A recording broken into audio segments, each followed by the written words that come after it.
हमारी आज की कहानी है डाकू अंगुलिमाल और महात्मा बुद्ध। बहुत पुरानी बात है, मगध राज्य में एक सोनापुर नाम का गांव था। उस गांव के लोग शाम होते ही अपने घरों में आ जाते थे और सुबह होने से पहले कोई भी घर के बाहर कदम भी नहीं रखता था। इसका कारण डाकू अंगुलिमाल था। डाकू अंगुलिमाल मगध के जंगलों की गुफा में रहता था। वह लोगों को लूटता था और जान से भी मार देता था। लोगों को डराने के लिए वह जिसे भी मारता उसकी एक उंगली काट लेता और उन उंगलियों की माला बनाकर पहनता। इसलिए उसका नाम अंगुलिमाल पड़ा। गांव के सभी लोग परेशान थे, कैसे इस डाकू के आतंक से छुटकारा मिले। एक दिन गौतम बुद्ध उस गांव में आए। गांव के लोग उनकी आवभगत करने लगे।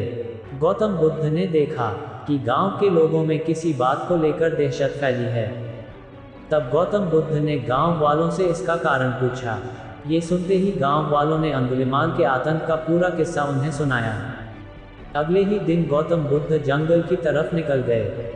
गांव वालों ने उन्हें बहुत रोका पर वो नहीं माने। बुद्ध को आते देख अंगुलिमाल हाथों में तलवार लेकर खड़ा हो गया, पर बुद्ध उसकी गुफा के सामने से निकल गए। उन्होंने पलटकर भी नहीं देखा। अंगुलिमाल उनके पीछे दौड़ा, पर दिव्य प्रभाव के कारण वो बुद्ध को पकड़ नहीं पा रहा था। थक हार कर उसने कहा, रुको। बुद्ध रुक गए और मुस्कुराकर बोले, मैं तो कब का रुक गया, पर तुम कब ये हिंसा रोकोगे।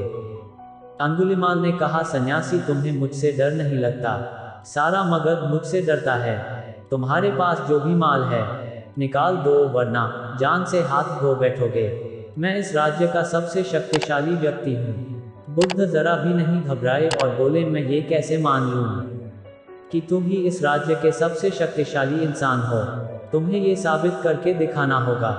अंगुलिमाल बोला, बताओ कैसे साबित करना होगा। बुद्ध ने कहा, तुम उस पेड़ से 10 पत्तियां तोड़कर लाओ। अंगुलिमाल ने कहा, बस इतनी सी बात, मैं तो पूरा पेड़ उखाड़ सकता हूँ। अंगुलिमाल ने 10 पत्तियां तोड़कर ला दी। बुद्ध ने कहा, अब इन पत्तियों को वापस पेड़ पर जाकर लगा दो। अंगुलिमाल ने हैरान होकर कहा, टूटे हुए पत्ते कहीं वापस लगते हैं क्या। तो बुद्ध बोले, जब तुम इतनी छोटी सी चीज को वापस नहीं जोड़ सकते तो तुम सबसे शक्तिशाली कैसे हुए।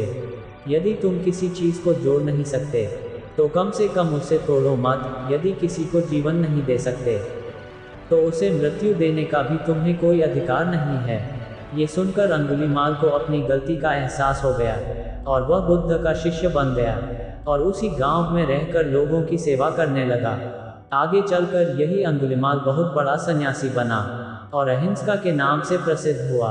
इस कहानी से हमें ये शिक्षा मिलती है कि कोई भी इंसान कितना ही बुरा क्यों ना हो, वह बदल सकता है। दोस्तों, अंगुलिमाल बुराई का एक प्रतीक है और हम सब में छोटे बड़े रूप में कोई ना कोई बुराई है। ज़रूरत इस बात की है कि हम अपने अंदर की बुराइयों को पहचानें और उन्हें खत्म करें। अगर आपको वीडियो पसंद आई हो तो वीडियो को लाइक करें और चैनल को सब्सक्राइब करें।